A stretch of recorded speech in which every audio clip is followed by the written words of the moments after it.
Point média du jour. L'image forte pour moi à la une de ce lundi, ce sont les flammes. La presse britannique, les flammes du Grand Prix de Formule 1 hier de Bahreïn avec le miracle du Français Romain Grosjean. Pour ceux qui ont manqué cette séquence, la Formule 1 de l'écurie Haas est venue hier fracasser la rambarde de sécurité ici. Le véhicule s'est brisé en deux.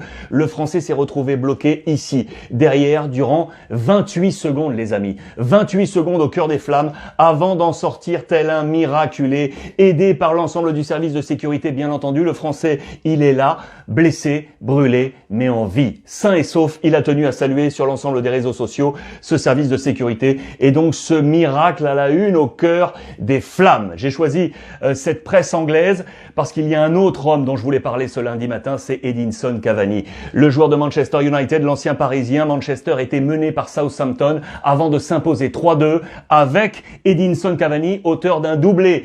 Match référence très certainement pour lui. Attention, un bémol tout de même, parce que la fédération anglaise a ouvert un dossier. Edinson Cavani serait accusé de propos racistes. On met tout ça bien entendu au conditionnel. Dossier ouvert entre les mains de la fédération anglaise. Sur le reste du continent européen, l'actualité, je vous emmène en Italie. Milan est en fuite, les amis. Milan est en fuite à la une de la Gazzetta et de Tuttosport. La fugue milanaise.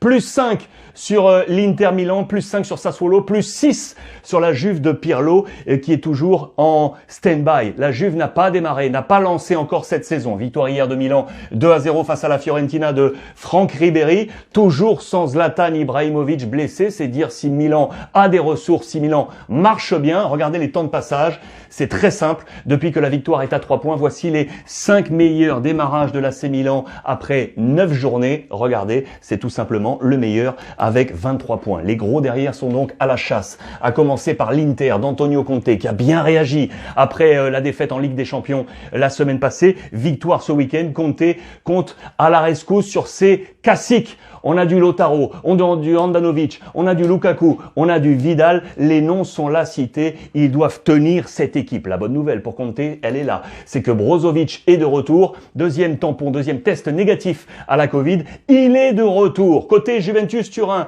on n'a donc toujours pas lancé cette saison. Un homme incarne ce mauvais démarrage, c'est Dybala qui ne trouve absolument pas pour l'instant ses marques. Voici les chiffres clés. Comparaison en noir, saison passée, en blanc. Cette saison, vous voyez que l'ensemble est très clair. En noir, la saison passée, meilleure que cette saison.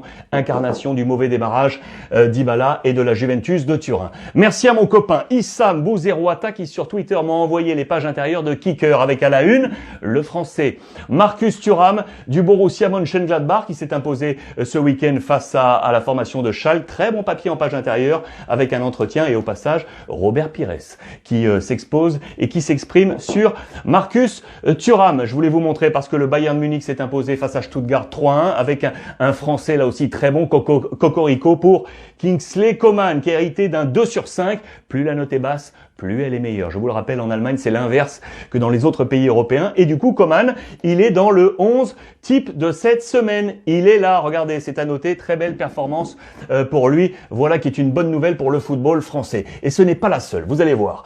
Je vous emmène maintenant avec l'Espagne et Barcelone qui s'est imposé 4-0 hier face à Osasuna avec Lionel Messi, buteur, et qui a logiquement rendu hommage à un autre 10, de 10 à 10, Maradona. Bien évidemment, regardez ce maillot rouge et noir, c'est celui de Newell's Old Boys. Un vrai maillot, celui que Maradona lui a offert à Messi, il l'avait mis sous son maillot en cas de but, il l'aurait dévoilé.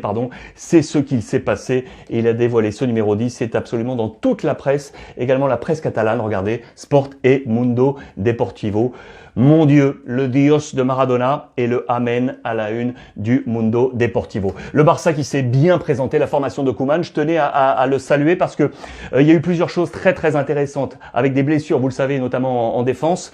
Pedri ici dans une position à la Iniesta, ça a très bien marché. Griezmann, très bon Griezmann hier, très certainement parce que Braithwaite, un vrai numéro 9 était là, libérant les espaces ainsi pour Griezmann qui a été très bon, qui a été buteur dans ce match. La mauvaise nouvelle, elle est pour Clément Lenglet, le Français qui s'est blessé à la cheville, à suivre. Il a été remplacé ensuite avec De Jong qui est descendu d'un cran et notez la rentrée d'un autre Français, Ousmane Dembélé, dans cette rencontre. Du coup, Antoine Griezmann était très très bien noté hier dans les colonnes de Marca. Il est hérité d'un 3 étoiles, c'est le maximum, 3 sur 3, également avec Lionel Messi. Très bonne note pour Antoine Griezmann qui s'est retrouvé du coup dans le 11 type de cette semaine en Espagne. Je vais vous le dévoiler parce qu'il est intéressant, parce qu'il n'est pas le seul Français dans ce 11.